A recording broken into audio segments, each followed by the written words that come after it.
Well, we give praise, esteem, and honor to the Most High Yahweh, where Yahushua HaMashiach. Let's go to John 5 and 39. Oh, they took a tumble. He roughed him up a little bit. John 5:39. We got, I don't know what time it It says, search the scriptures, for enemy think ye have eternal life, and they will testify of me, and you will not come to me that you might have life. I receive not honor from men. But I know you that you have not the love of Allah in you. I come in my Father's name, and you receive me not. For another shall come in his own name, him you will receive. How can you believe what you receive honor one from another, and seek not the honor that comes from Elohim only? And I think that I will accuse you to the Father. There's one that accuses you, even Moses, in whom you trust, or ye have believed Moses, you would have believed in me, for he wrote of me. But if you believe not my writings, how should you believe my words? All right, Leviticus 23 and 9. It says, for from the top of the rocks I see him, and from the hills I behold him. You in Leviticus 23 and 9. I'm in Numbers 23 and 9. Beg my pardon. It says, and Yahuwah spake unto Moses, saying, speaking to the children of Yasharal, and saying to them, when ye come into the land which I give unto you, and shall reap the harvest thereof, then shall bring a sheaf of the first fruits into your harvest unto the priest. Cool. The word for first fruits here is rashith. It's the first, it's the beginning, it's the chief. You have a Rosh, a Shan, a Yad, and a Tau. So what will we be able to ascertain from that? And we got to move very quickly. No. Thank you. I do appreciate your benevolence. Thank you, sir. Would you like it back? So if we got rock, pow! Go ahead and brush it off. That's what you do. You're a grown man. If you got Rosh, you got the head right. But if you got Shan on this particular instance, we're not going to consume. We're not going to destroy. You're going to be paired to. So if you take that yard, you're going to take that yard and you're not going to use right hand. You're going to use work and going to end with the covenant. So at this particular point, you have an individual who is paired to the sheaf to do the work of the covenant. Now, why would that be important if we're talking about first fruits, of which we're embarking on at this present time? We need to go to Deuteronomy chapter 33, and we need to look at verse 13. And Yosef said, Baruch. Well, give it verse 10, 11 then. Y'all familiar with Deuteronomy 33 and what's going on here? If not, this is Moses blessing each and every individual tribe. Some of these things we have looked at in the past. Proceed. 33 and 11. Baruch Yahuwah his substance, and accept the work of his hands. Smite through the loins of them that rise against him. Okay, that's good. Go to 12, that's Levi. It's saying, Benjamin. But go to 13 then, 'cause we don't want none of them. And Yosef said, Baruch of Yahuwah be his land for the precious things of the Shamahim, for the dew, and for the deep. Pause. The word for precious is Magad. You have a meme, a Gamal, and a Dalit. So what do you think that would be telling you? Well, then when you look at this meme, you have water. When you got Gamal, on this one in, we would take to be lifted up to the door. We wouldn't take feet. You want something that's going to be lifted up. So now you see that the Ruach will lift you to the door. So if the Ruach is lifting you to the door, what door is the Ruach lifting you to? We just talked about this last week, specifically. If the Ruach is lifting you up to the door, what door is it lifting you up to? What we discussed last week is what was the underlying message of being a part of his Mishkapah, a part of his family? What was the underlying message in that particular word? Well, the underlying message is it was the blood that allows you to enter into this separated place or to come into the veil. See, that's the difference between the Levitical priesthood and the priesthood of Melchizedek. You could not approach under Elohim under the Levitical priesthood. Therefore, you could never be made perfect. Therefore, you could never be purged for sins because the high priest would have to come in here every year. Does Yahushua got to come into the Kadesh every year on the Day of Atonement? No, he does not. He doesn't have to do that every year. So now you can firmly and boldly approach unto him by entering into the veil by a new and living way. So when you look at, he say these precious things, that Ruach lifting you to the door, it's the Ruach, which is that precious thing. Read the verse again, where he said it was going to drop from. He said the precious things of Shamahim for the dew. For the what? For the dew. Of where? Of the deep. It said the dew of Shamahim and for the deep that crosses beneath. Pause. Deep. The word is tahom. It means the grave or the abyss. That's what it means. So you have a tau, a hey, a ooh, and a mean. So what do you think that we would say for tau in this instance? We either use covenant or mark. But for hey, we could say reveal. And I probably say that we could use that or look into greatness, but I think we'll stick with behold. With this ooh, you're going to be secured to this ruach. So again, you have the revelation of the covenant, which secures you to everlasting life, which is in this grave. Why is that important? Because of Romans chapter 6 and verse 3. And let's read it at this present time.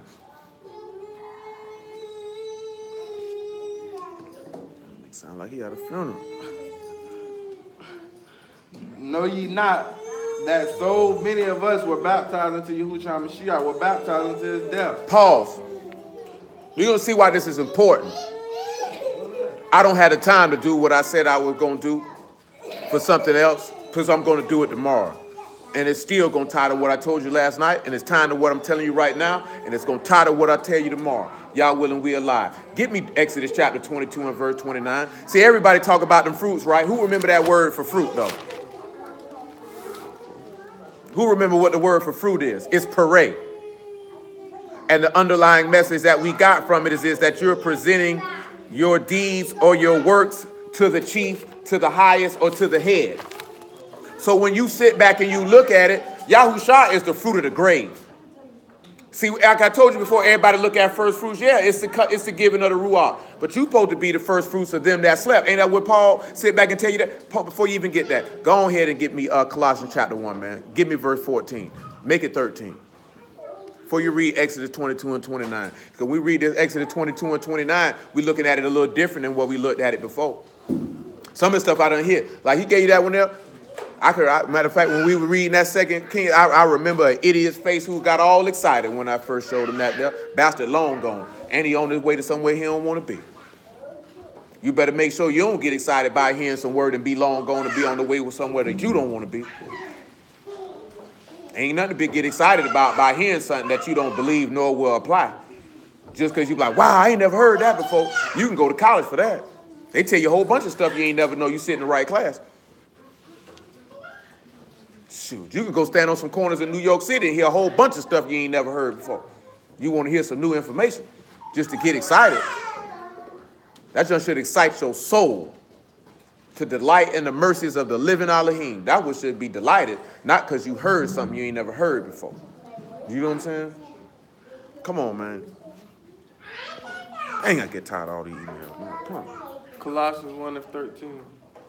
Who have delivered us from the power of darkness and have translated us unto the kingdom of his dear son. See that there? And that's dealing with the fact that that dew of heaven for the deep, that couch beneath. And we're going to get the beneath in a moment. Continue. It says, in whom we have redemption through his blood, even the forgiveness of sins. Who is in the image of the invisible Elohim, firstborn of every creature. First what? Firstborn of every creature. First what? Firstborn. Go ahead. It said, for by him by him were all things created that are in Shamahim and that are in the earth, visible and invisible, whether they be thrones or dominions or principalities or powers. All things were created by him and for him. What else? And he is before all things, and by him all things consist. And he is the head of the body of the assembly. What? The head of the body of the assembly. And what else? Who is the beginning, the firstborn from the dead. He's the first what? Firstborn from the dead. Mm-hmm. That in all things he might have preeminence. So he's the firstborn of the dead. That word for beneath, in that word is couch beneath, actually. That couch beneath is rabatz. It means to lie down. So if you have a Rosh, a Bat, and a Sod, what will we have for this? So only one you may not be familiar with off the top of the Sod of what the meaning is going to be. So you have the chief, but then you also can have in the son or in the family or in the house. But what would you say for Sod?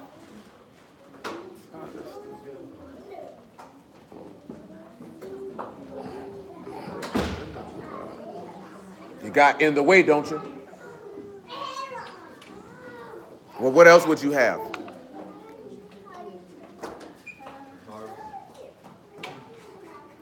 And what else would you have? Laying on one side. Harvest. Hunting, chasing, the way. On this one here, we would actually use three different things. It's to lie down, right? So it means to lie down. So you have the chief, which is going to show you how to be in the family by laying down on your side in order to be harvested. Because you're going to have to lie down. Now, of course, you could sit back and say you could remove the side, but basically you got to lie down, which means you're going to have to die.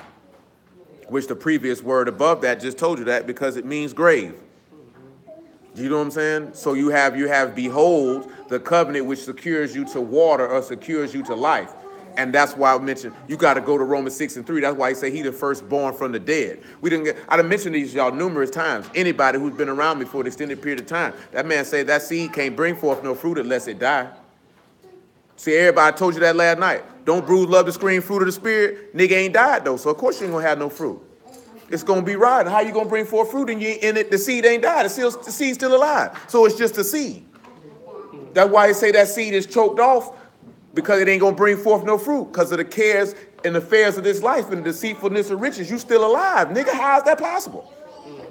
How is that possible? You want some fruit to come and you still alive, and you know scientifically, geologically, and all this other stuff that go along with it before you get spiritually, that seed got to die to bring forth fruit.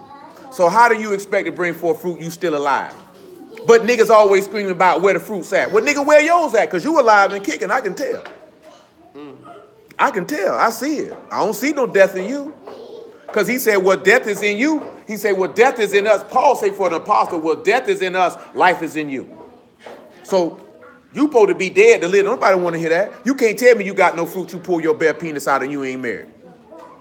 Do you know what I'm saying? You can't tell me that. You can't tell me you got no life in you and you can look me right in the face and tell me a bold-faced lie. Do you know what I'm saying? You cannot look me in my face and tell me a fruit in you and you can slander a man. Do you know what I'm saying? You definitely can't look me in the face and tell me a fruit in you and you can put your hands on somebody unprovoked. You know what I'm saying? Because you know what Paul told you in Romans, if it be possible, be peaceful with all men, because sometimes you might have to go up somebody's head. You know what I mean? That means after you exhausted all avenues to flee this situation of where this would not occur. Not just, I told you leave me alone, he ain't leave you alone, and you bopped him upside his head. You know what I'm saying? You did everything possible to stay at peace with this individual, and they left you no other recourse than to physically thrash them. And that had to be in self-defense. Do you know what I'm saying? Not just on some, I'm going to whoop this nigga. That's not how that works, man. It's not how any of this works. You know what I'm saying? Romans 6:3. Yeah, I got to thrash. Sometimes you got to thrash people, man, even when you don't want to. That's self-defense, though. There's a couple times in this book people done bust somebody upside their head. They ain't want none of, they ain't want to fool with them. Kept pressing the matter. Some of y'all might have been bust upside your head messing with somebody who were telling you leave them alone. And you kept messing with them. Ain't necessarily got to be no physical fight. They might have bopped you when you were little. Y'all know y'all used to mess with somebody, might have papped them upside the head a couple times. They hit you with a ball, kicked you in your nuts, stepped on your feet. You learn to leave them people alone too. Go ahead, man. 6:3. Listen what he say. He said, know ye not that so many of us are know ye not that so many of us as were baptized unto Yahushua Mashiach were baptized unto his death.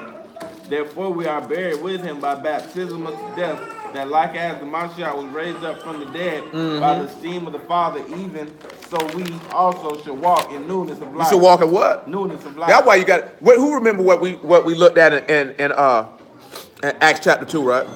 We looked at the simple fact that what did Peter do? Peter fulfilled Isaiah 43 along with his other compatriots and contemporaries by showing forth that they were witnesses that Yahuwah saved. In the process of showing forth that they were witnesses that Yahuwah saved, they came and brought a meat offering. How did they bring about this meat offering? Because a meat offering is a sacrifice. How did they bring apart this meat offering? What did they do?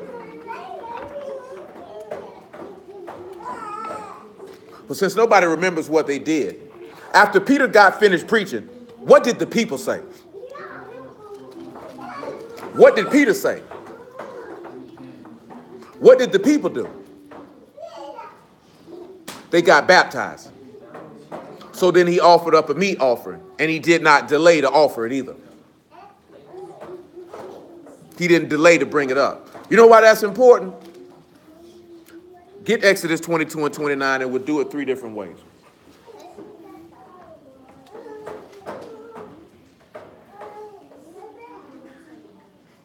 It says, thou shalt not delay to offer the first of thy ripe fruits. The first of thy what? Thy ripe fruit. He said you don't need to delay. And thy liquor. And what else? The firstborn of thy son shalt thou give unto me. Hold, the firstborn of your what? Thy son. The firstborn of your what? Son. Let's look at something in Revelation chapter 14 and verse 1.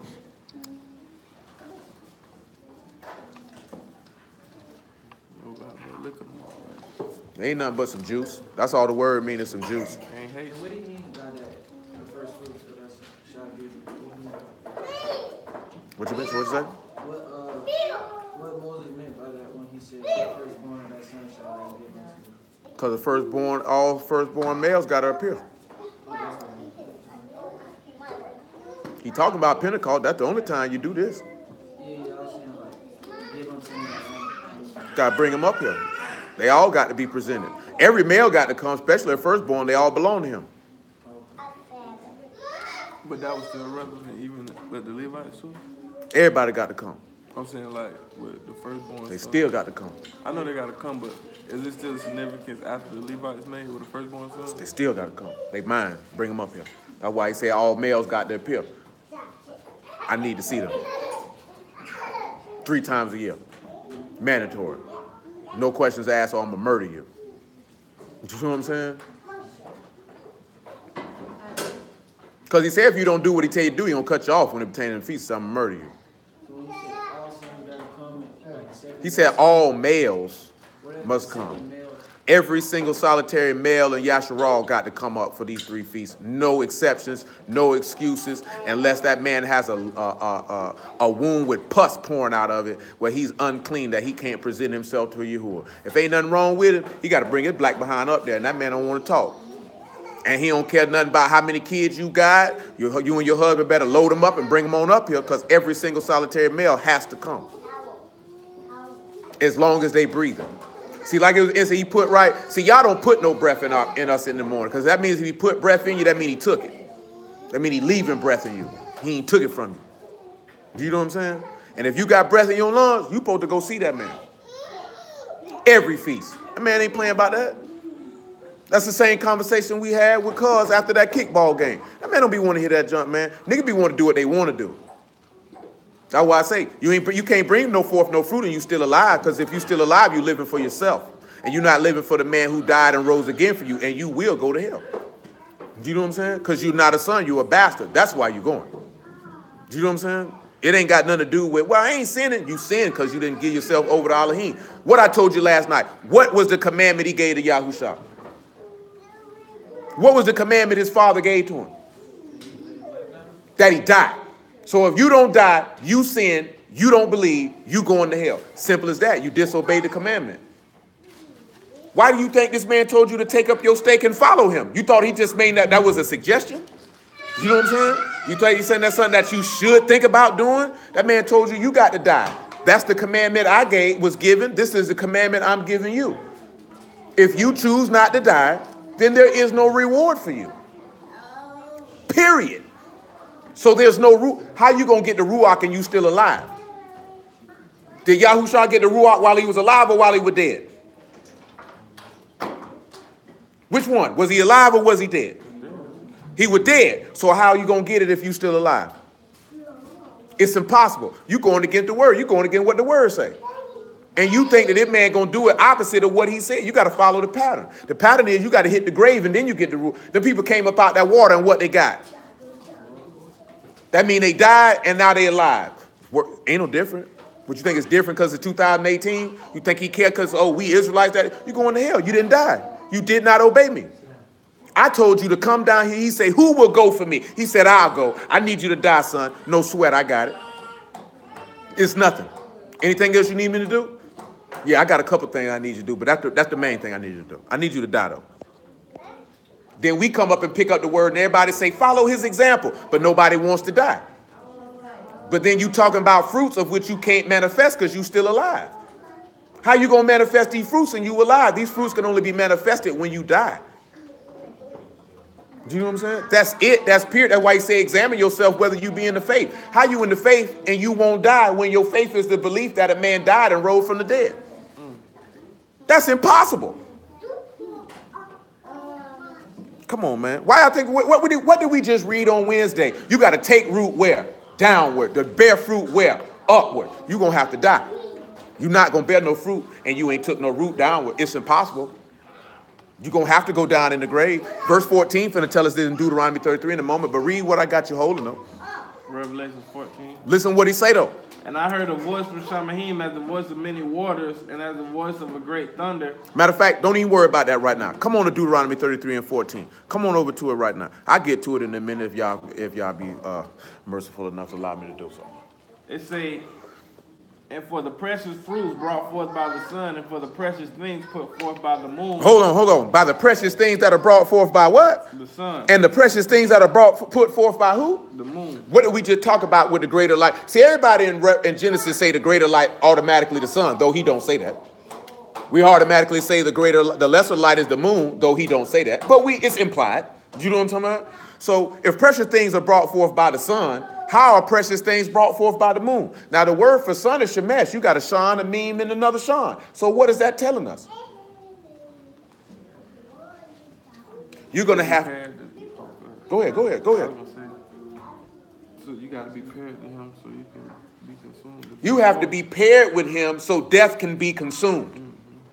See, if you're not paired with him, then death can't... Do you see that? Because we just read that in Romans chapter 6. The word is shemesh. It's a shan, it's a meme, and a shan. So you have to be paired to Yahushua so death can be consumed, which is what we just read in Romans chapter 6 when he say everyone who's been immersed in his death. Now you walk in newness of life. Now he's able to bring forth precious things. You know what I'm saying? Now, we talked about the lesser light being Yahushua last week. How is he the lesser light? Because he ruled over death. Because he said he let the lesser light to rule over the night. So how are precious things being brought forth by the moon? Pull the word for moon that we had there, because it should be your rock, but you never know. So here in your rock, what would you have? I know you hear a yard. You should hear a rosh. What else do you hear? The cot. The cot, because it's your rock. There's three characters, that's all it got. So you got a yard, a rosh, and a cot. So what do you see here? The work of the highest will separate you. And that's why we see that he is the ruler of the night or over the lesser light, because it was the work of the chief or the leader that separated you. And that work was his death. And because of that death, it brought forth fruit. And now that fruit is what? The joy, the love, the faith, the gentleness, the goodness, the mercy, the temperance, against which such there is no law. And all those that are Mashiachs have done what? Crucified their affections and their lusts. So there's no way that you're going to tell me you belong to him and you have not crucified your affections and your lusts. You're not going to tell me you belong to him and these fruits have not been made manifest, because you are saying you did something that the man who is your leader didn't do. Now somebody, a smart nigga, be like, well, when he got baptized with John, it said he received the Ruach. He did all that stuff while he was alive. He did all that stuff because that's what was written of him. And that's what the word was supposed to produce. But no Ruach HaKodesh under everlasting life was produced until he resurrected from the dead. Because what was he before he went in the grave? He was just the son of Adam. He came out the son of Elohim, though. You see the difference? They wouldn't have been able to kill him, right? What you mean they wouldn't have been able to kill him? If he had that same Ruach. No, they wouldn't have been able to kill him because the Ruach don't die. Yeah, He had the word in him. He had the same Ruach that John the Baptist had in him. He had the same Ruach that was on Zechariah and Chronicles. The same Ruach that was on David. But it told you in Romans he was declared to be the son of Elohim with power and the Ruach HaKodesh by the resurrection of the dead. That's the difference between the two. He was the son of Adam, the first, but when he came up out that grave, he was the son of Elohim. Now you can screen some fruits all you want and stay a son of Adam and you're going to hell. Do you know what I'm saying? Or you can die and become the son of Elohim and be resurrected with power in the Ruach HaKodesh and live forever. That choice is yours. I have nothing to do with it. I had nothing to do with it. You got to understand something. Life is contained in Yahushua. You know what I'm saying? You got to sit back and look at it. What fruit do you have in those things where you are now ashamed? But the problem is that ain't nobody ashamed. You ain't really ashamed of doing it, because that's why you keep doing it. That's why you participate with people who do things that bring forth death. Do you know what I'm saying? That's why I told you before. I can only have short bursts around people who don't serve y'all. I can't be around the people too long, man. Because we ain't really got nothing to talk about. Do you know what I'm saying? And how do I know we ain't got nothing to talk about? Because he already told you that. He said the world hear you not because you are not of the world. If you were of the world will hear you. So if I've been separated, how do you hear me? And how do I hear you?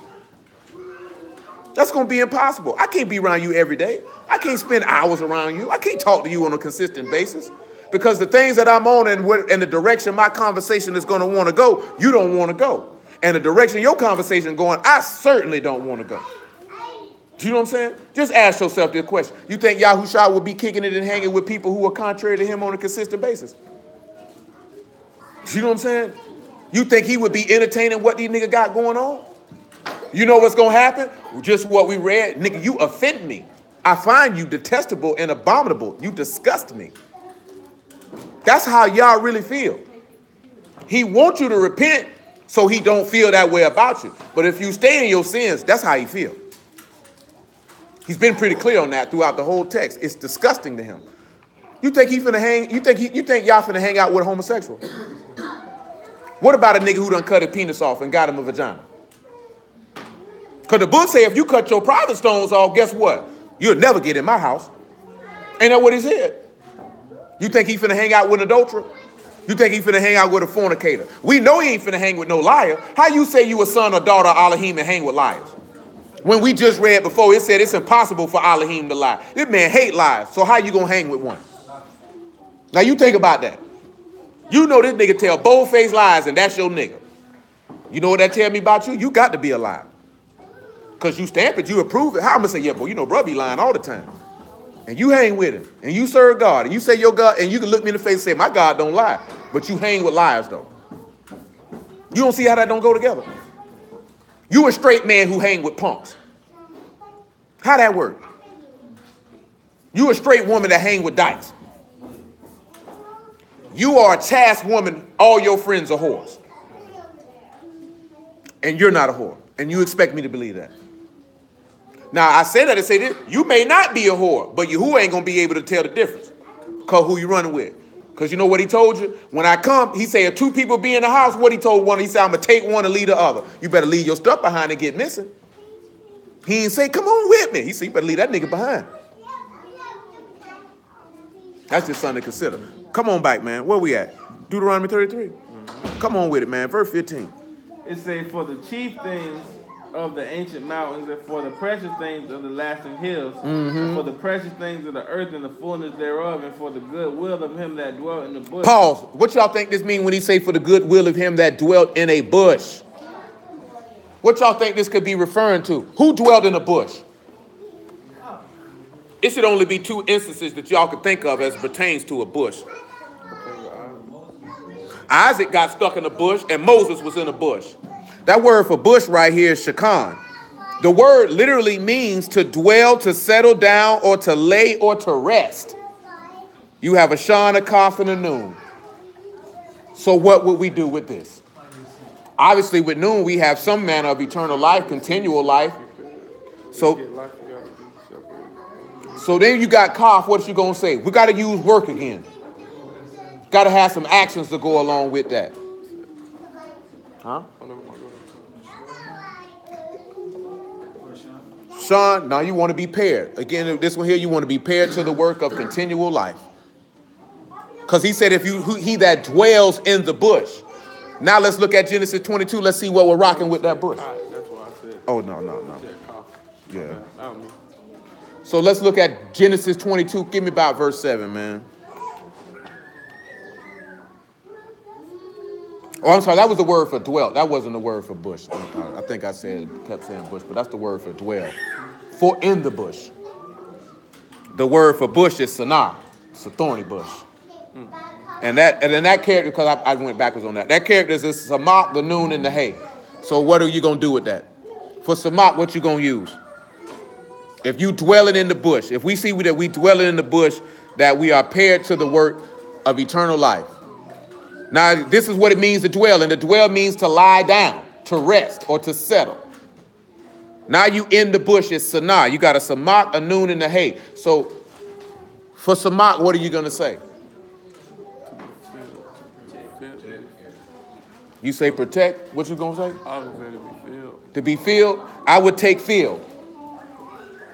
I would use filled. Filled with life. For Samach, filled. So when you look at that, right, you filled with the seed of life, or behold, he who is filled with, that's one of the meanings for Samach. It's just not readily used. Oh no, that might not have been. Unless it is a definition, it's not another. Huh? Oh, to hold, to grab hold. Yeah, that makes sense. So to grab hold, behold, him that grabs hold to life.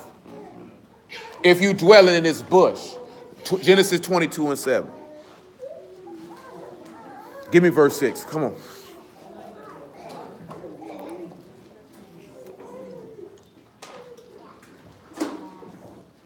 It says, Abraham took the wood of the burnt offering and laid it upon Isaac his son, and he took the fire in his hand and a knife, and they went both ends of them together. He took what in his hand?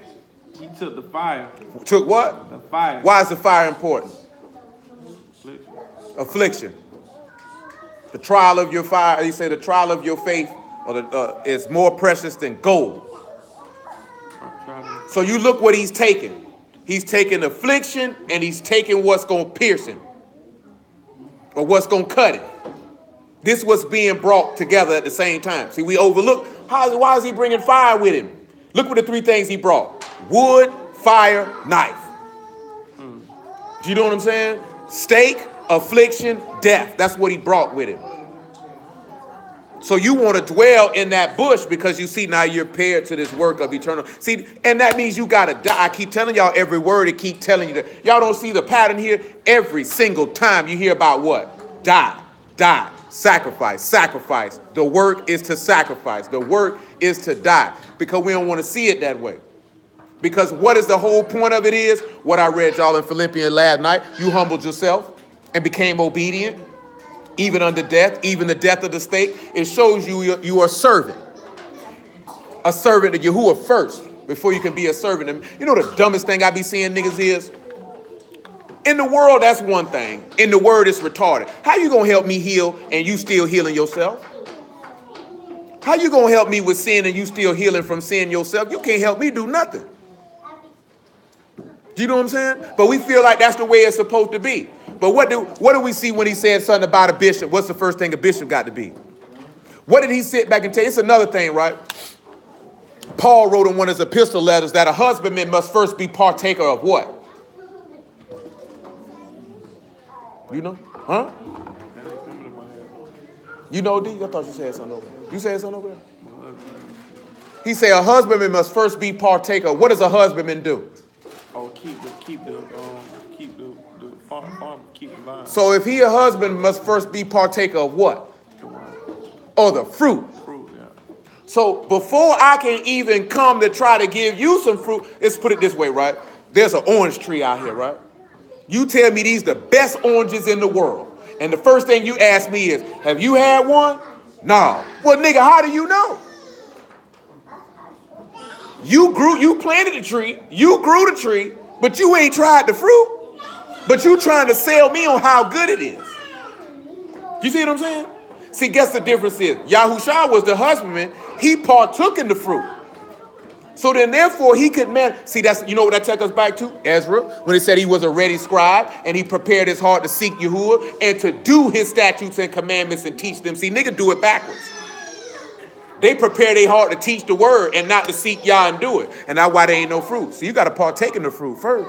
And if you partaking in the fruit, then you partaking in the work of the highest. And if you doing that, that means you already laid down and died to bring forth that fruit to give it to others. Don't he tell you in 1 Corinthians chapter 9, didn't Paul say, those who are partakers of eat the things of the altar must be a partaker of the altar. Therefore, Yahuwah has ordained all those that preach the gospel, the basor, must live of it. Don't come to me trying to teach me something you don't live, nigga. Do you know what I'm saying? I don't want to hear that, cuz. I don't care how much you know or none of that. Don't tell me nothing, nigga. And you can't control your thoughts, and you can't control your flesh, and you can't control your mouth, and you can't control your ways. You can't teach me nothing. Not when it comes to this right here. That is against the word, cuz. And then if I tell a nigga, if you listen to a nigga like that, you going to hell, then they say, oh, you said I'm going there. I ain't said you were going nowhere. You know what I'm saying? I said, if you follow a nigga like that, you know what the book say. What the book say in Ezekiel 14? Whosoever will follow a false prophet, the same reward gonna fall on you that fall on him. You take that how you want to take it.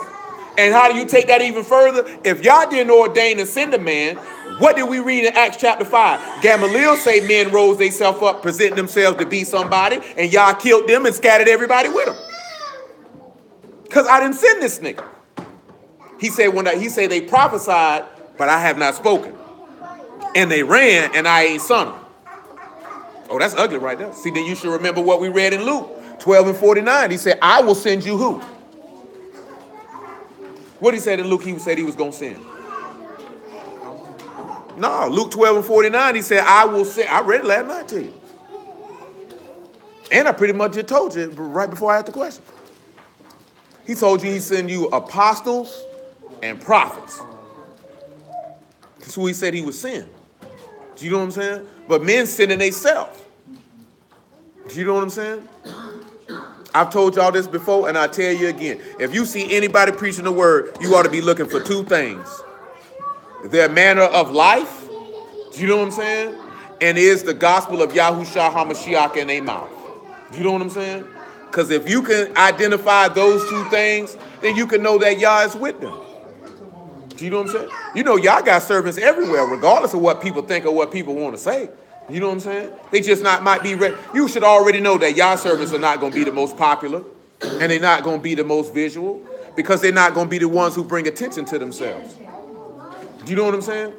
Yahushua garnered support from what? What do they say is the greatest form of marketing in the world? That's how Yahushua name got known. Did he put himself out there? He tell people, don't even tell nobody I did this. Word of mouth got him known. If you got to advertise, I know God ain't with you. That's not the operation. That's not the operation. No man of Yah in this book ever brought attention to himself. It was always by word of mouth. Or people view. When that lady seen Elisha, she said, I perceive he a man of Elohim that walked past here every day. He didn't come tell her that. She seen it. She said, build a room for him, man. Give him a desk and a plate. Set some bread right there for when he come by. Because maybe, just maybe, he'll come over here and stay with us. You see the difference? That's the difference. Come on, man. I got the roll. What time is it? Come on.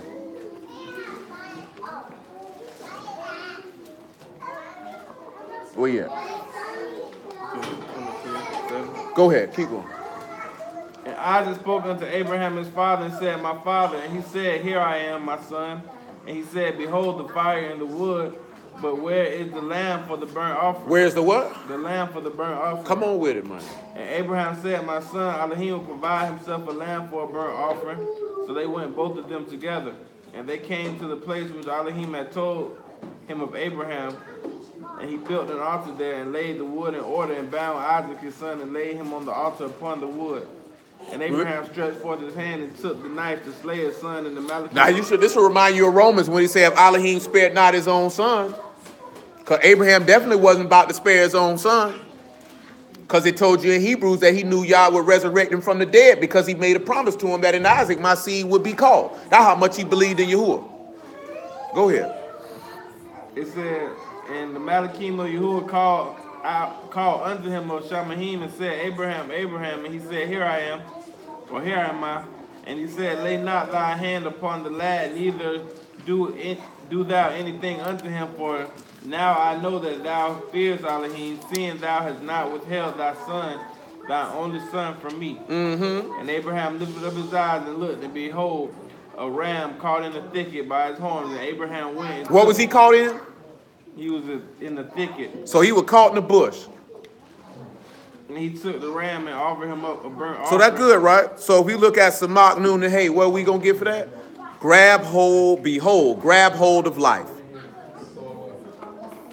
That's what you sit back and look at. Grab hold of life. But he's saying that the blessing, the precious things in the earth and the fullness thereof are for the good will. Listen, it's for the good will of him that dwelt in the bush. For the good will of him that dwelt in the bush. So we already see from that, for the dwell, that we looking at, we being paired to the work of eternal life. And behold, he grabbed hold to life. What caused Yahushua to grab hold to life? It's what we read in Acts chapter 2 last night. I know you won't suffer your Kadesh one to see corruption. See, people don't grab hold to life because of this. Get what it is. Philippians 1 and 5, tell me what it says. And I think we're going to get that, Timothy, what I mentioned to y'all too, man. It said, for your fellowship is in the Besor from the first day until now, being confident of this very thing. What they confident of? That he which have begun a good work in you will perform it until the day Yahushua Mashiach. See that there? He said, he that has performed a good work in you. So what you think this good work is that he has performed?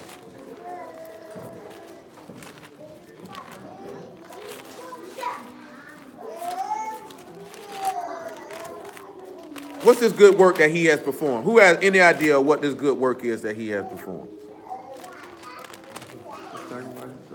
The sacrifice of faith, or the work of faith. Because if you believe in Yahushua, then you're going to follow him. And then you're going to do what he did. And the first thing that you would do is offer yourself.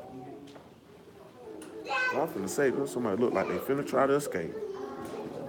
I'm trying to find that verse or what I had. Yeah, but this, man, I can't remember where it's at. Come over here to 1 Timothy chapter 2. No, that's not 1 Timothy chapter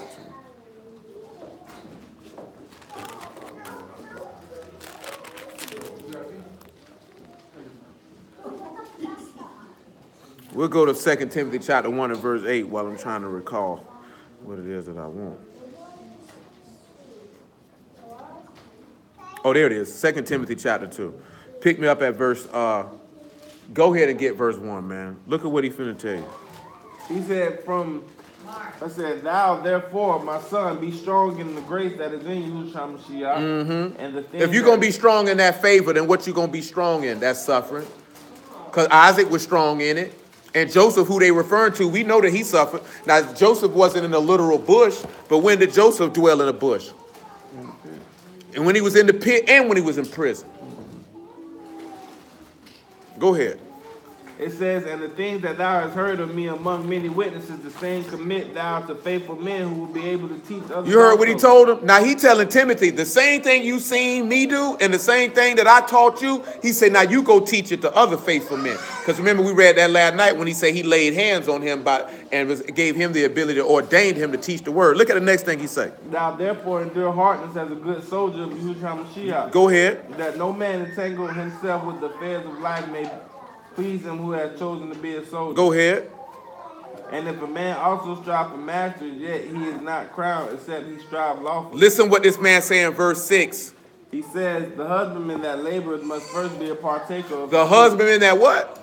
That laboreth must be first a partaker of the fruit. So you got to partake in Yahushua's death before you can even think about laboring. Look at the next thing he say, because look at what he's finna tell you. Consider what I say, and the master gives thee understanding in all things. He said, if you consider what I say, Yahushua will give you understanding.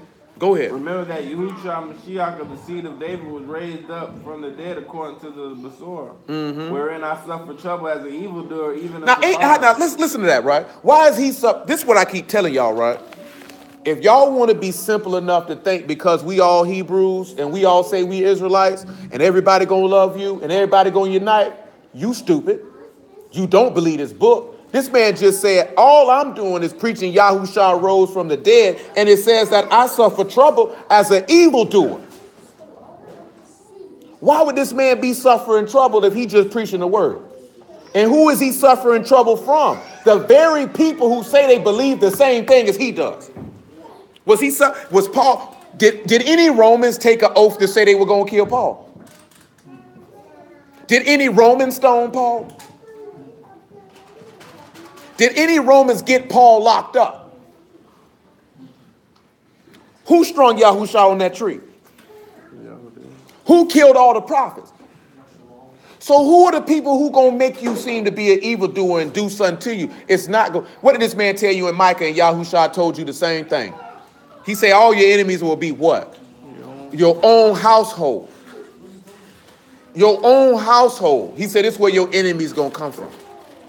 How many people y'all ever seen who've been in the word, been betrayed or done dirty by somebody outside the word versus somebody in it? Betrayal don't never come from somebody from a distance. It's always going to be from somebody close. Judas was real close. That wasn't no Roman. That boy got his feet washed and all. Sat down and ate the bread, drunk the wine and all that. Watched every miracle, heard every lesson. Went with him everywhere he went. And he was the one who betrayed him. But I keep telling y'all, what do these niggas keep telling y'all who gonna be the ones? It's gonna be the white man. It's gonna be the nations. When it's gonna be, I would have said the white Esau. No, it's gonna be cuz sitting next to you. Ain't that what he said in Psalm 55? I went into the temple and sweet company. He said if it was an enemy, I would have hid myself. But it was my companion, my equal. Ain't that what he said? They were my companion, my equal. He said, he that eat bread with me done lifted up the hill, and you looking for a white man to come get you. That's how dumb we are. That's what happens when you buy a false narrative and not knowing the gospel to know what will happen to you. That's not, who betrayed Joseph? All right, it wasn't no Ishmaelite. Huh? It wasn't no Egyptian. Even when he got betrayed to get locked up, who betrayed him? It was his master's wife. Someone who knew him, who was right, enemy, right there in his own household, right there where he dwelt. That's why we read that a couple weeks ago. He said, you know, the children of the flesh persecute the children of the Ruach as it is this day. That's bull. Who killed Abel? His own brother.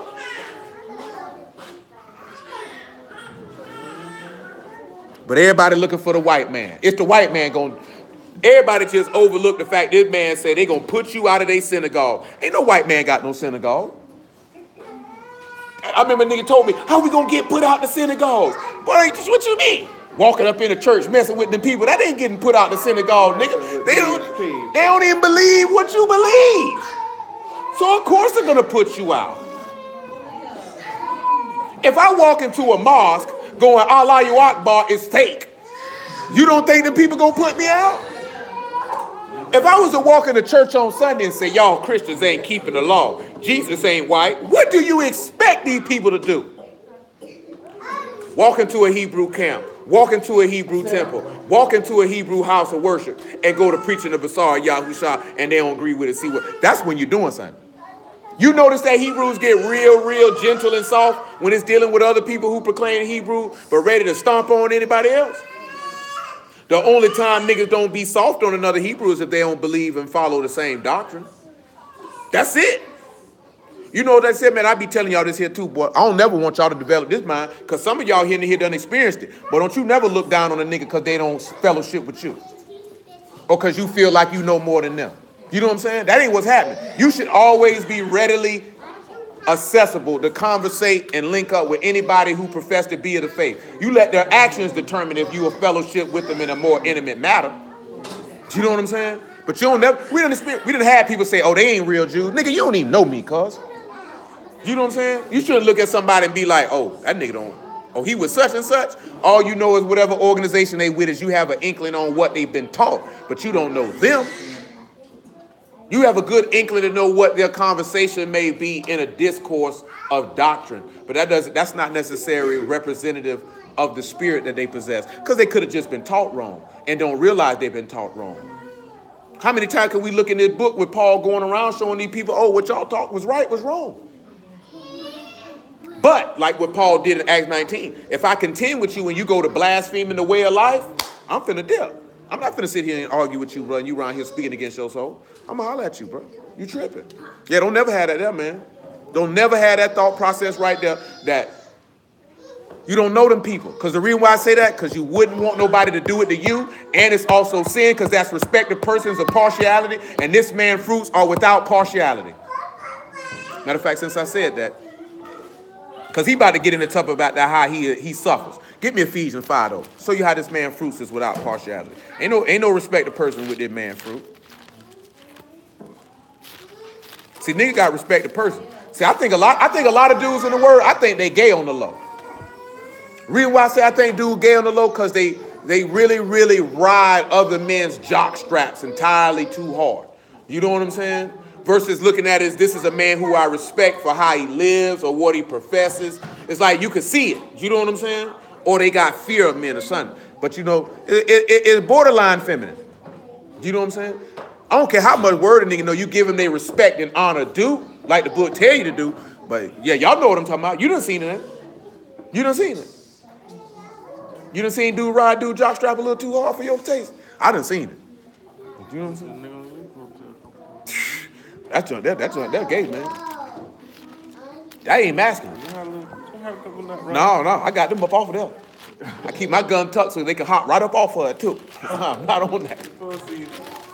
I wouldn't care if it was for 33 seconds. You get your faggot behind. I remember I met a dude for the first time. That's the first thing he did too. And he said, "This nigga serious?" He said, "I said, boy, that flock, boy. But you don't even know me, man. You know what I'm saying? All I did was just mention something. I'm dead serious, bro. I'm not exaggerating nothing, man." I forgot what he said, and I answered his question. And he was like, "He's serious. He is serious." It was a simple question, too. I said, "Boy, that nigga ain't right, boy." I said, "That's too much praise, boy. I don't even know you." You know what I'm saying? But you, for real, though, that's who? But y'all should know that when you be out there in the streets, boy, so I see you, boy, look at his chain, boy. That boy shine up. Boy, that nigga hating on the low. That nigga gonna kill you, boy. That nigga gonna do something to you. You know what I'm talking about? Y'all know what I'm talking about. Y'all know exactly what I'm talking about. Yeah, boy. Boy, I see you, boy. Especially when you know it's a nigga who don't like it and they giving you props. They did Yahushua the same way. Good master. Good master. Yeah, I can see them. I'm telling you, it ain't no difference. Good rabbi. Rabbi, we know you a man who speak truth with no respected person. You wicked, bad. You trying to butter me up. You know what I'm saying? Words smoother than oil, but they hard. Speak of war. That's what he saying.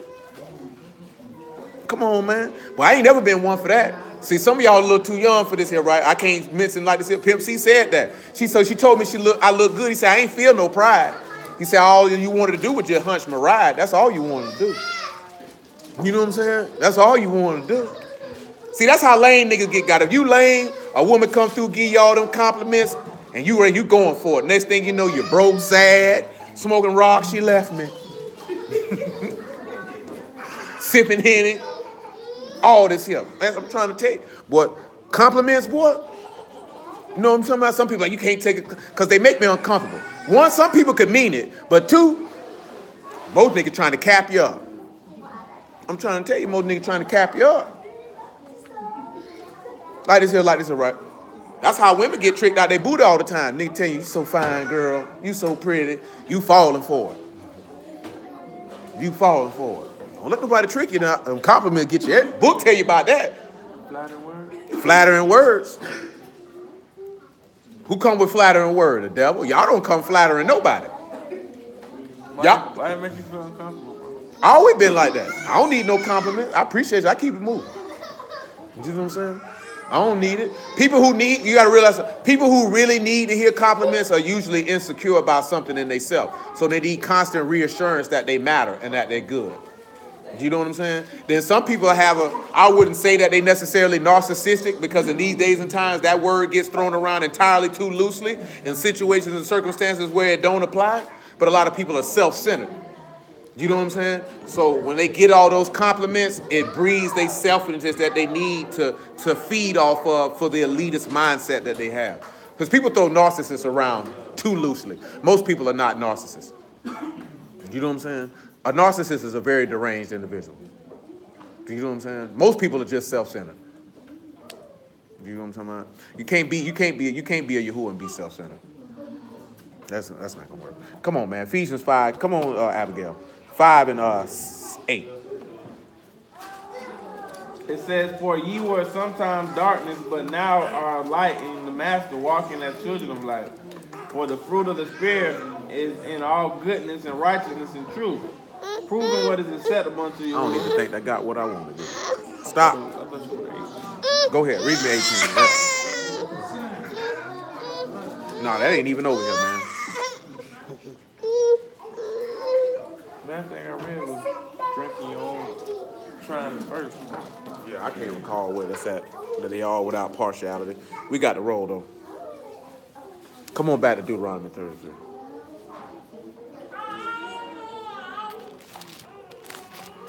I don't got time to rack my brain.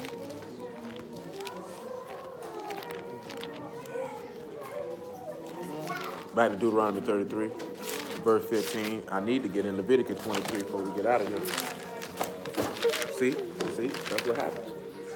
Now you got the scare face. Go on over there with your mama. She loves you. She likes to see you. And give you a hug. And tell you you're special. Deuteronomy 33 and 15. It said, "For the chief things of the ancient mountains and of the precious Abigail. things of the lasting hills, and for the precious things of the earth and fullness thereof, and for the good will of him that dwelleth in the bush. Let the blessing come upon the head of your soft, and upon the top of the head of him that was separated from his brother." He was separated from his brethren. You know what word is there for separated? It's Natsir, or the word for Nazarite. And you're a consecrated one, or you're an untrimmed vine. And you have a Nun, a Zayin, a Yod, and a Rosh. So what would we come for that with that?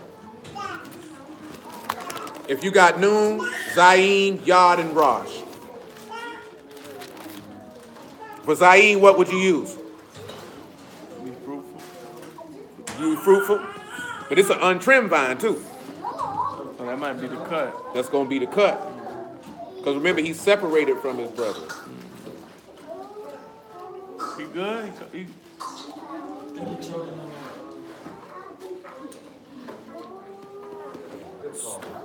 So with Nun, what you got? life. Life. With Yod, what you going to use? Work. And Rosh, you got the highest, or the chief, or the leader, whatever you want to use. So, because you look at that separate, and what's the thing that ends the Nazarite's vow? Not just that, but what's something else he got to do? Okay. He got to cut off his hair. Then his vow is ended. Now, how does that pertain to Hamashiach? Because he said these blessings are upon the head of him. Now, also the word for head, I almost overlooked that. Or the crown of the head. It's Kod. Kuf, Dalet, Kuf, Dalet. What it is? God. Kod. Kuf, dollar. Kuf, Dalet. Dollar.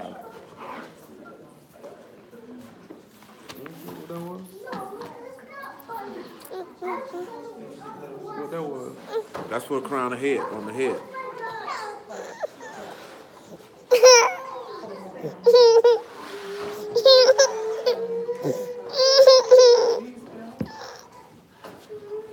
Go with your mom.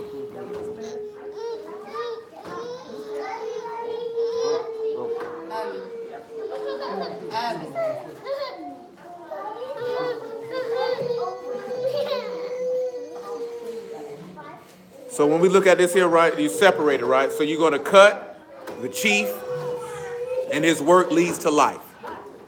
Because he's separated. Because you cutting them locks, and that's the end of what? Your separation. What ended up being the end of Yahushua's separation? When he got cut. Because look at what they try to do, right? Go to Amos 2 and 12.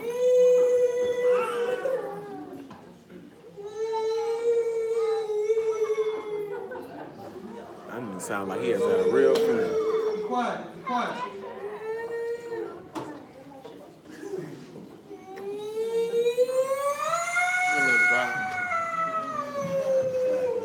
don't got no water. Amos 2 and 12. It said, but ye gave the Nazarites wine to drink and commanded the prophets, saying, prophesy not. So when did they give the Nazarite wine to drink? So they cut their- When he was on the stake. You see, he was still a Nazarite then. See, his Nazarite vow did not end till he got cut. Remember, Joseph was separated from his brethren when? In the pit. When? Twice. Go to Lamentations 4 and 7. Nah, don't worry about Lamentations 4 and 7. So, what is it going to allow? Remember, right? Yahushua says, sanctify them by thy truth. Thy word is truth. And I sanctify myself by the truth that they might sanctify themselves by the truth. You're sanctified by your faith in Yahushua. That means he's not ashamed to call you brethren. So that's why I told nigga a long time, if a nigga tell you he done took a Nazarite vow, you talking to a dummy. Do you know what I'm saying? Because the Nazarite vow was that while you swearing to Yah, you're going to consecrate and separate yourself and devote yourself to Yah. When Yahushua has already done that, and all you got to do is be in him and you are Nazarite. There's no need for you to do that. Do you know what I'm saying? Because that nigga just say you want to grow some locks. Don't try to use the law as the cap. If you want to seem righteous. Yeah, don't try to use the law as the cap. And then look at this here, right? Why do you need to make an oath or swear to separate yourself to Yah? You did that when you got baptized. You did that when you got baptized. It's not entering into a covenant, making a vow that all these things that you said to do, I'm going to do. Then what you need to grow, you don't need to do all that. I ain't drinking no wine, no wine for me. Can't eat that. When they say you can't eat nothing of the vine, that means anything that grew on the vine, not just grapes. You love them smaller oil. Broke their Nazarite vow, cooking with olive oil. That's how dumb niggas is, bro. You know that niggas only look at a Nazarite vow as not drinking wine and growing locks, bro. When he say don't eat anything that grow of the vine. Can y'all think of any fruits or vegetables that grow of a vine? Berries. Huh? Berries. Berries. Ain't no raspberries, no strawberries, no blueberries, no blackberries. Watermelons do grow on the vine. Yeah. Tomatoes grow on the vine. Cantaloupe. Cucumbers. You can't eat none of that. Leeks and melons. You can't eat none of that. Don't get it. I don't think tomatoes grow on the vine. Tomato do grow on the vine. You know how I know? Because I done purchased vine tomatoes. Depending on the type it is. Can't have right? If a nigga ate any spaghetti, your Nazarite vow was null and void. You see how dumb niggas is? Niggas only see the part that niggas know. Grow locks, don't drink wine. That's a Nazarite. You know why they know that? John the Baptist ain't drink no wine. Samson ain't drink no wine. Samuel ain't drink no wine. Eating everything of the vine. And guess what? When you made that vow and you broke it, you sinned. And made those null and void. You vowed to, you swore to this man and said, I'm not gonna do this, and did it. That's why I pay to know the law, boy. Do you know what I'm saying? Then you wouldn't make that mistake of making a Nazarite vow. Do you know what I'm saying? Cause and I ain't just like, I know I'm busting niggas' balls or whatever. But most people just think a Nazarite vow is locks and no wine. They don't read it. You know what I'm saying? Well, nobody want to be a Nazarite. They say you can't get no booty. Oh yeah, if it said you couldn't get no booty, you have a lot of people like, nah, ain't no Nazarite, boy. Niggas got straight old boys. But of course we know y'all ain't never commanded nobody not to get no booty. You gonna get you some booty now. You want you some booty. It's okay. It's okay. It's okay. You know you need a little booty. To get married. See, that's that Catholic stuff. You know them Catholic tell them priests they can't get married. And that's why they be around there touching on them little boys. You ain't no Catholic priest couldn't get married. Yeah, they say they can't get married. They can't get married. Nuns can't get married either. Nuns can't get married either. But guess what them nuns and them priests be doing in them covenants? In them monasteries? Bumping uglies. You think all them grown satanic worshiping people in there ain't having no sex, you smoking, you high. Ain't gonna say all of them. Somebody getting off. You think the people been no priest, no cardinal, no man in the Catholic Church is supposed to have sex, and the book don't teach that no. And all of them got children. Remember, right? That man told you, don't swear. I see dude talking about, see Yahushua telling people not to swear. No, he said swear under his name. When he say swear to the name of Yahuwah, you affirming that Yahuwah is the living Elohim when you swear to his name versus swearing and saying you going to do something. Because even Ecclesiastes tell you it's better for you not to make an oath. It's better for you not to make an oath than to make an oath and not keep it. You know what I'm saying? The same thing, Ecclesiastes was telling you the same thing. Because if you break, he gonna hold you to that. He gonna hold you to that. That's why you get married, don't take no vows, man. Just go ahead and, hey, man, sign that paperwork and slide. You know what I'm talking about? Because, boy, you say you're gonna be with somebody forever, you sure better have meant it, because if you don't, you're gonna be held accountable for it. You know what I'm saying? Anything you swear or vow to do, he gonna hold you accountable for it. Because you swore before heaven that this what you swore to him, this is what you were gonna do. So that's why Yahushua say, just let that yea be yea and that nay be nay. He say anything that proceeds further than that is evil. He told you that in Isaiah. They swear on the name of Yahuwah, but they do it falsely. You know, y'all don't like no lie. Come on, man, where you at? Amos. Yeah, we good at Amos. So that's what we're looking at when you say on top of the head. If you got Kuf Dalet, what could we say? Kuf meaning what? Back of the head, but we ain't gonna use that. Divide, horizon, final. So we can use divide for the first Kuf and final for the last one. But for Dalet, what would you say? Entrance?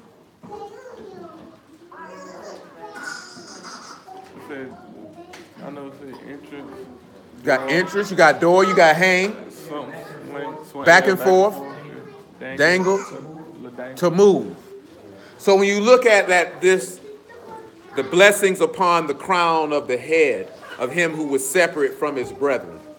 So we just read, right, the crown that was on the ram's head. You know they put a crown on Yahushua. Was Yahushua separate from his brethren at that time?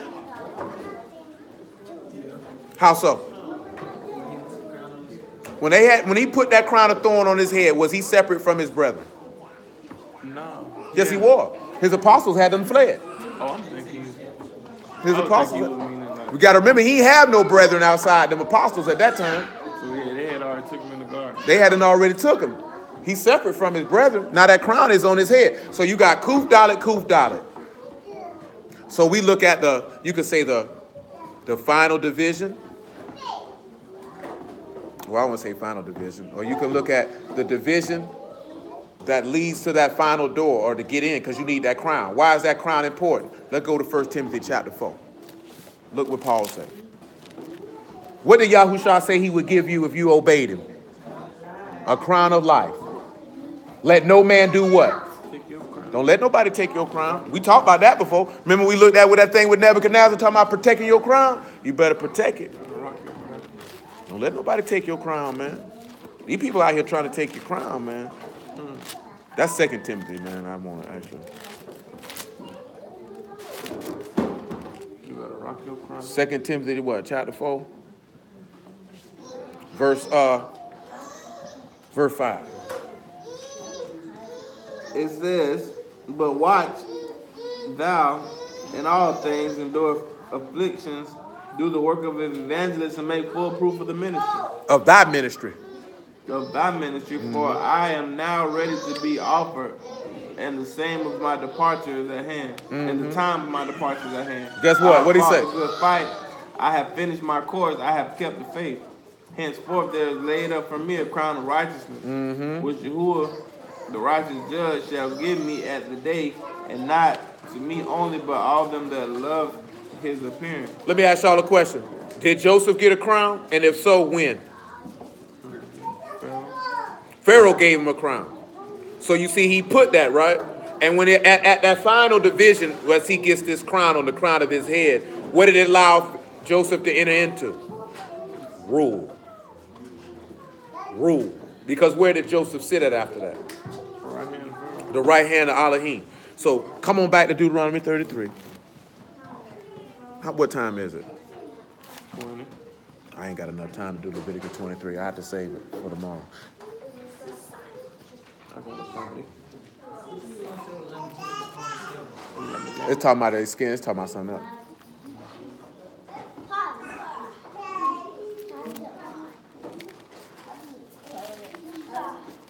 Go ahead, man.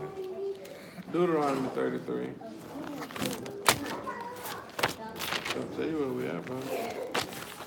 You stopped at verse 7. Well, I almost missed the word for fruits here, right? In verse 14. The word for fruits is tabuah. And it's produce or yield. You got a tau, a bat, a oo, and a hay. What will we do with that? Huh?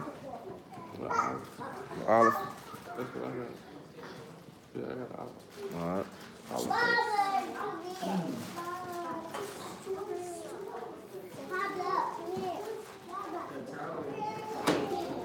Fruit, income, gain, increase.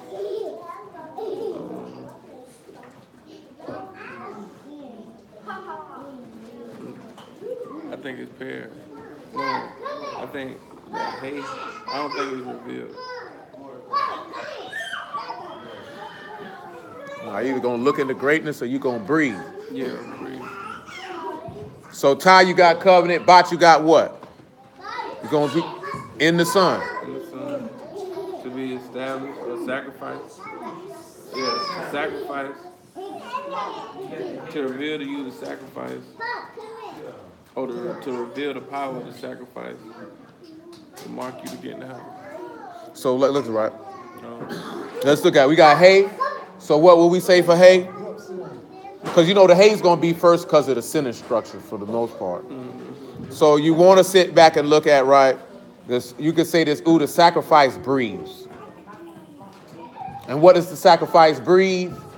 It breathes you into the covenant of the son, or the covenant of the house, or the covenant of the family. The strength of the house. You know what I'm saying? You know what I'm saying? Yeah, because I said, whatever you want to use. That takes us to when Yahushua breathed on his disciples. And see, the reason why this is because he said, right, we're looking at for the precious fruits that are brought forth by the Son. So these precious fruits of that Magad, you know what I'm saying? The water that lifts up to the door, or the Ruach that lifts you up into the house of Elohim. Yahushua does this by what? By his work, by his actions, by his sacrifice to produce this fruit. That's why I read that Timothy where he said a husbandman must first be what? Partaker of what? The fruit. You must first be a partaker of that fruit. Because you got two different words for fruit. We got the pere and you got this one here. And both of them again tell you about what? The work of sacrifice and dying to be able to produce and yield. So you can't yield this fruit without dying. And then you need the Son, he said, because the precious fruit is brought forth by who? The Son. Which takes us to that Exodus 22 and 29, and I'm going to work that tomorrow. I can't work that right now. Where he tell you not to delay to offer your first ripe fruits. If you hear something is ripe, what do you think it is? Ready. Huh? Ready. It's ready. It's at full maturity. What did you hear Paul just say? I'm ready to be offered because I'm ready. My fullness has come. He that endures to the end, the same shall be saved because you are ready. You're complete. Or you're tamaim. You're whole. You don't lack anything. How many of y'all ever had a half-ripe or unripe piece of fruit? It wasn't an enjoyable experience, was it? It ain't sweet yet. It ain't got that sweet flavor yet. How you think Yahuwah gonna feel? He come around here to scoop you up and you unripe. He can't do nothing. Not even just be. He not even gonna pick you. Cause guess what? He gonna look at you as a weed, a tear. You're not whole.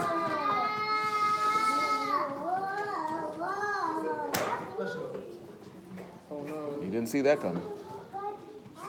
So let's come over here to verse 17.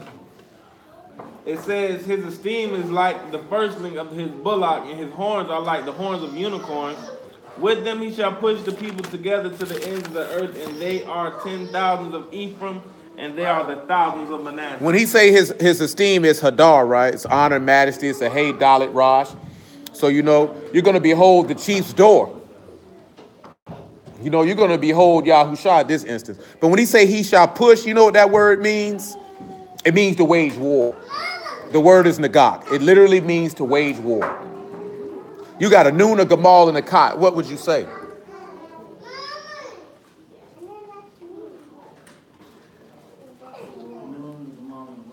And And a cot. It means to go or to thrust. To wage war. Unstoppable motion. That's definitely a question. Absolutely. For noon, this is the one time you probably use unstoppable motion for noon. And for Gamal, you're going to say pride. Unstoppable motion. Once that seed out, And caught is separation, right? So pride will separate you to unstoppable motion. Do you know what I'm saying? Or it's going to separate you to his wrath. And why is that going to separate you to his? Now, all this is about Joseph and the blessing of Joseph. Because you got to remember, right? All the stuff he say Joseph going to get in verse 13 is because he died. So therefore, I'm going to give him the dew of heaven. And then I'm going to give him precious fruits that are, when you look at precious fruits brought forth by the Son, those are precious fruits for those who heard the word of Yahushua and are alive that is coming. When you hear the precious fruits that are things that are brought forth by the moon, those are the Ruachs who he preached to in prison when he was dead. Do you know what I'm saying? When you turn around and you see, and for the chief things of the ancient mountains and for the precious things of the lasting hills, he telling you that these were his things from the beginning. Remember what Yahushua told you, he would give you the same thing that he had from the beginning. See, this is the product of producing fruit, and producing fruit means you got to die. So then he say, for the precious things of the earth and the fullness thereof, because everything in the earth will belong to Yahushua, because the meek will inherit the earth along with him. He say, and for the goodwill of him that dwelt in the bush, and we dealt with dwelling in the bush, is taking that sacrifice. So then when you look at this here, and then the blessing come upon the head of Joseph, upon the top of the head of him who was separate from his brethren. So if you want the blessing to come upon you, you have to be willing to separate yourself. Means Elohim is taking away my reproach or my dishonor. And then he's going to come through in his esteem. He's going to crack the clouds. Like he said, I'm going to come with my mighty Malachim, and I'm going to kill everybody. I told y'all this the other day, and we'll close with this right here, right? What time is it? About 5:25? Yeah, it is. I end you with this right here, right? The last thing in life you would ever want to hear is, depart from me, you work of iniquity, I never knew you. You know what I'm saying? Or you go to running to knock on that door, and he say, who are you? Why are you knocking on my door? You know what I'm saying? And the reason, or in the flip side, you don't want this man coming through. Get him. Joel chapter 3 real fast, about verse 13, and then Revelation 14. That's what I ended with, It right? say, put ye the sickle, for the harvest is ripe. The harvest is what? It's ripe. It's ready. Come get you down, for the press is full. The press is- fats overflow. Ooh. For their wickedness is great. Their wickedness is what? It's great. Now go and give him Revelation 14 and 14. It says, and I looked, and behold, a white cloud, and upon the cloud one sat like unto the Son of Man, having on his head a golden crown, and in his hand a sharp sickle. And another Malachim came out of the temple, crying with a loud voice to him that sat on the cloud, thrust in thy sickle and reap, for the time is come for thee to reap, for the harvest of the earth is ripe. The harvest is ripe. So now so what does this mean when the harvest is ripe? Remember what he said in Genesis, he wasn't going to do something to the Amorites because what? Their iniquity hadn't come to the full. So when he come, the righteous have been come to the full and they right, and the wicked has they done came to the full because they right, and it's time for him to harvest. So is he going to harvest you up and burn you, or is he going to put you into his storehouse? Is that why he said that parable at the end of the 24? He said, when the wheat is yet tender? Oh, that's a whole nother thing, and I was going to do it today. That's a whole nother thing. Because that's going to be a wave offering, but we'll deal with that tomorrow, though. But hallelujah for Yahushua, the word. Let's start right there, though. Appreciate y'all on the stream. I got a pen. You got a party.